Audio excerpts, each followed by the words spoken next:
Hi everybody, welcome back to Great Lakes Junction. It's Tammy and I'm here in the kitchen, and I have had quite a few requests to do pizza dough. So we make it here quite a bit, and I thought I'd share the recipe with everybody, being as I've had so many requests for it. So if you want to follow along and you're interested, stay tuned.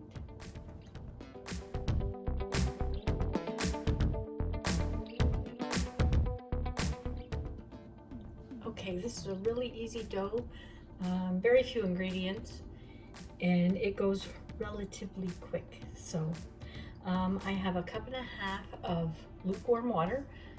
Don't make it too hot. If it's too hot, it can actually kill your yeast, so just baby bottle warm. Now, as you can see from the date on that, that's my yeast. I keep it in the freezer and it is still really good. It's like the day I bought it. So we need, that's too much, we need 1.5 teaspoons of yeast.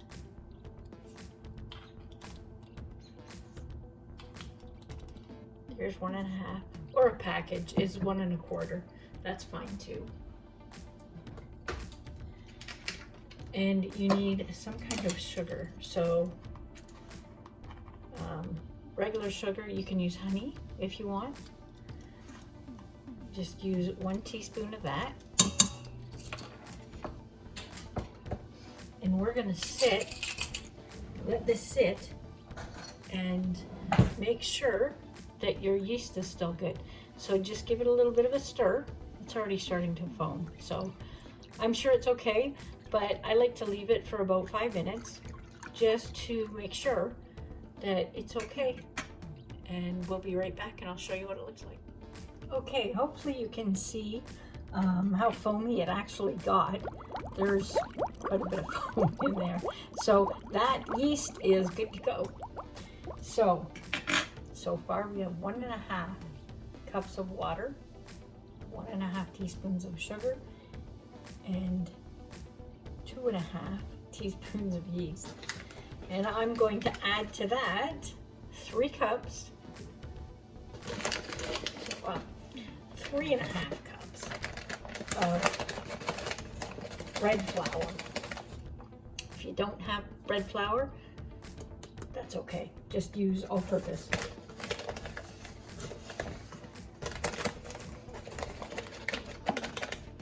I think the bread flour gives a little bit chewier dough,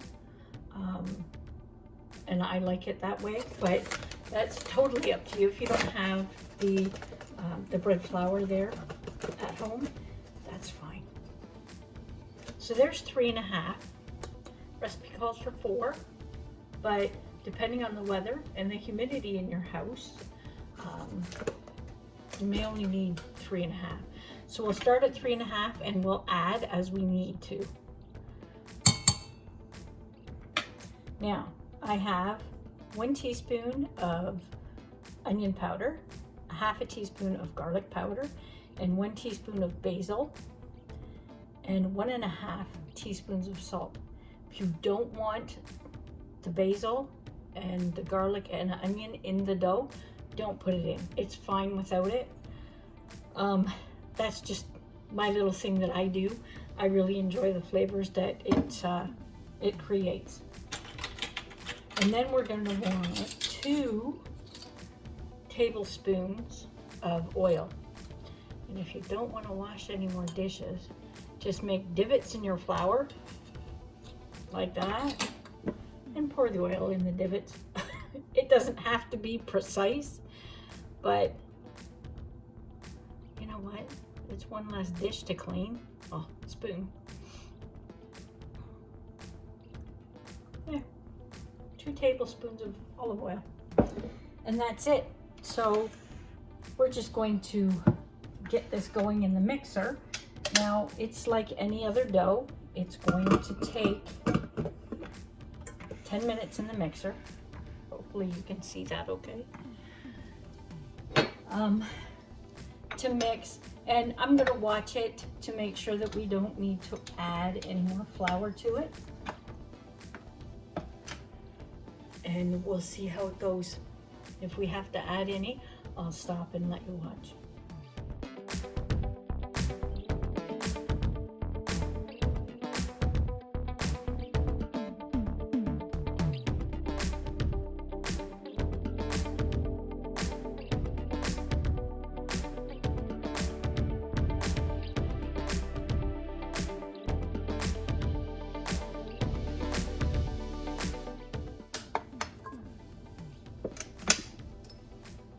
Okay, so far it looks really good. I don't think we'll have to add any more flour. Get that hook out of the way. There.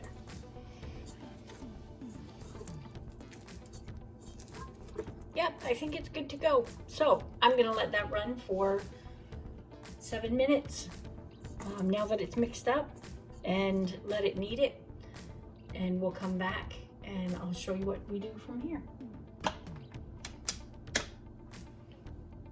One other thing, you want a tacky dough, not too dry, but you don't want it to stick to you. So you gotta try and get that dough so it's soft, but not sticky. So if you need to add a little bit of water or add a little bit of flour, go ahead at this point and do that, and then finish your kneading up. Usually halfway through the kneading process, I'll stop it and check on it and make sure that we have the right consistency before it finishes its knead. So we'll be back. Okay, our 7 minutes are up. So we are just going to pull this out.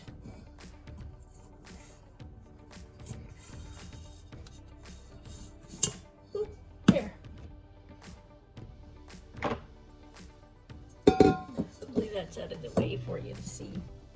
Now I just knead it a tiny bit here on the counter. You probably don't really need to, but I do. Just to check it and make sure. And it is sticky, but it's not sticking to me, and that's what you want to see. So that's awesome. So I just form it into a ball. Stretch it around on itself a little bit.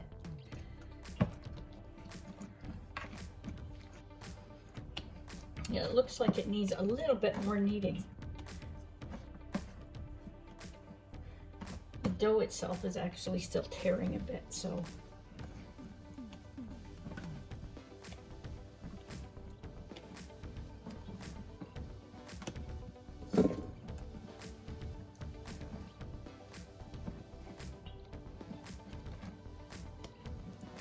You don't want to over knead it because then it can get really tough as well. So just like our bread, we're going to oil this bowl here. I'm just going to use the same bowl.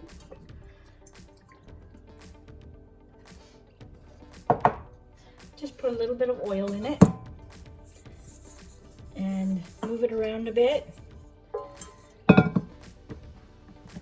Put your dough in there and get it covered.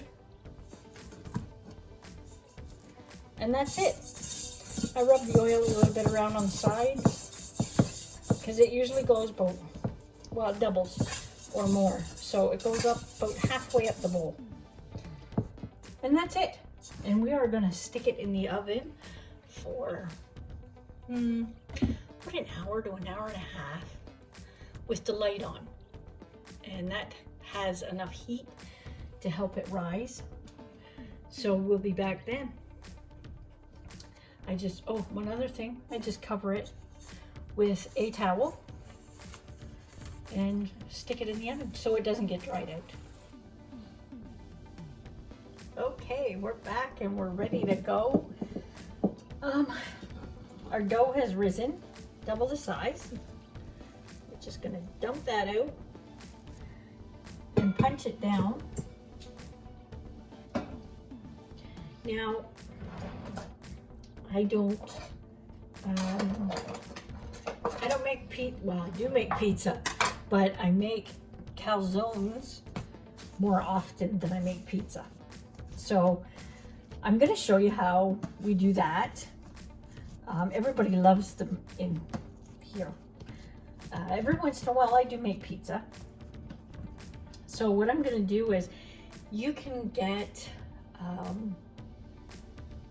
2 extra large pizzas out of this thing. There's quite a bit of dough. But what I do is, I'm going to split it in 3. And I'm not being precise by any means. But I'm going to make 3 calzones, or Panzerottis, or whatever you want to call them. And they're about equal size there. Then this way, everybody can have their own toppings inside of it. I know you can make your own pizzas too if you wanted to. If you want to freeze this dough for a later date, after its first rise, punch it down, divide it up into whatever you want, and freeze it. And then you'll have it in the freezer for the weekend or for a time when you really want pizza. It's not too hard to make. So all I do is stretch this out. Now you can roll it out with a rolling pin, or you can flip it around like they do in Italy. I'm not that good. I wish I could do that, but this is all I do. I just roll it out best I can. Doesn't have to be perfect. Just want it about the same thickness all the way around. And I do mine quite thin. It's probably 1/4 of an inch, I guess. And because there's enough oil in this dough, and we oiled the bowl that we put the dough back in, you really don't need flour to roll this stuff out. It's actually got enough oil in it, so it's really nice. It's not a big deal to, getting it stuck in your rolling pin and everything else. So I just make a rectangle. You can make a circle, make whatever shape you want. And then you put your toppings in. So I've got a little bit of cheese here. I leave it in about 1 inch from the edge.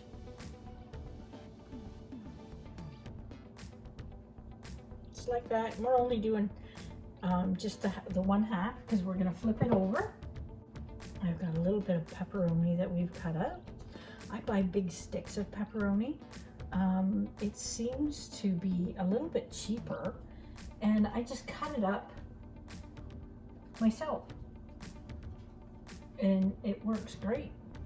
I actually cut it up and then I can freeze it. So there's a little bit of onion. Everybody here likes onion.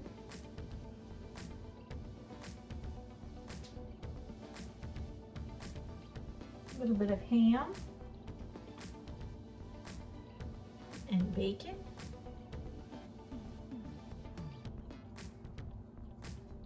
Kind of piled everything on my plate when I was cutting it up, so it's a little bit mixed up.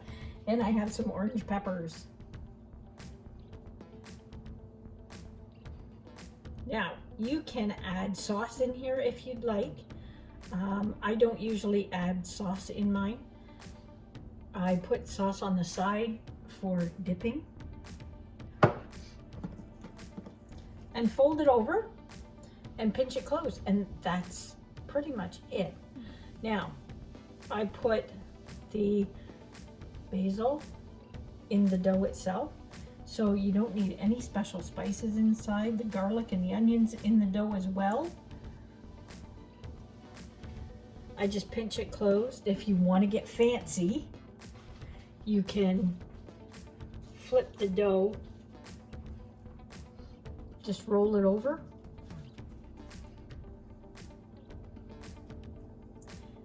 Sometimes it sticks for me, sometimes it doesn't. But it doesn't need to be rolled over like this. It usually seals up pretty good.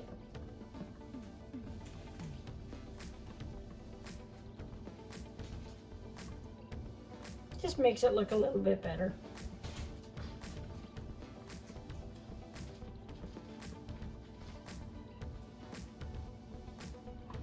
And then I put, if you have a sharp knife, this one isn't the greatest. I put little slits in top so the steam can come out while it's cooking. A razor would work really good. I don't have one. I really do need to invest in one. There. And you just make the 3 slits. And then we are going to slide that onto our pan. Just like that. Double check that it's sealed. And that's it. So we'll finish the other 2 and then I will bring you back. Now, I mark these because there's a great big mushroom.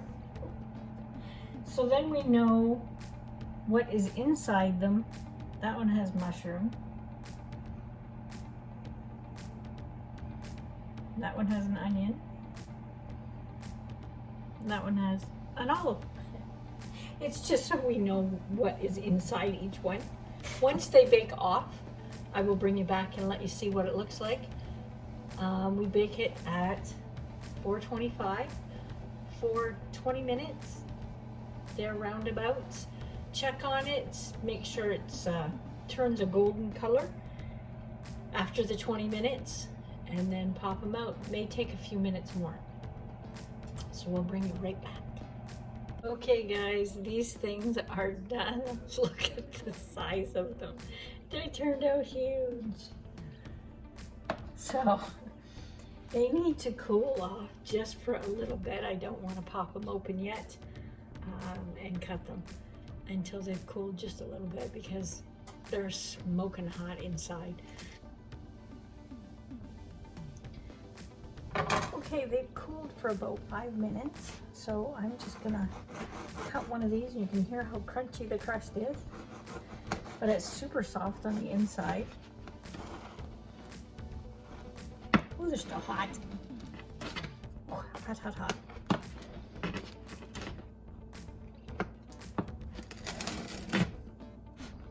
Okay, there it is. And there is, oh, that's hot. That's the finished product. They are oh so good. So hopefully if you try this recipe, it works out good for you and you enjoy it. So hopefully you enjoyed the video today. If you did, hit that subscribe button and the bell so you'll be notified of all of our videos coming up. We'll talk to you soon. Stay safe.